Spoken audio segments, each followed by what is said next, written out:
Júnior. Coordenação Geral do Círculo de Oração. Coordenadora, a irmã Judite Alves. Coordenadora de honra, irmã Carmélia Leôncio. Primeira vice-coordenadora, irmã Cristiane Alves. Segunda vice-coordenadora, irmã Marta Almeida.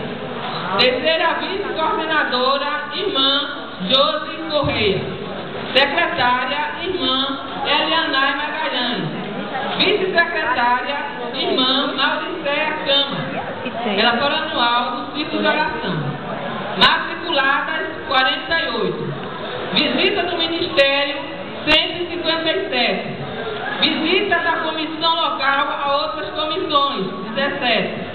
Visitas recebidas de outra comissão ao Círculo de Oração 14. Visitas aos enfermos 387. Bênçãos agradecidas 206. Salvação de almas 61. Batismo com o Espírito Santo 19. Renovo 28. Direção local. Coordenador da área, pastor Edson Leandro. Vice-coordenador da área, pastor José Carlos Campos. Dirigente, Aliette Francisca. Vice-dirigente, Sueli Santos. Secretária, Marinalda Nascimento. Vice-secretária, Lídia Nascimento. E que Deus abençoe a todos. Amém. Glória a Deus. Glória a Deus.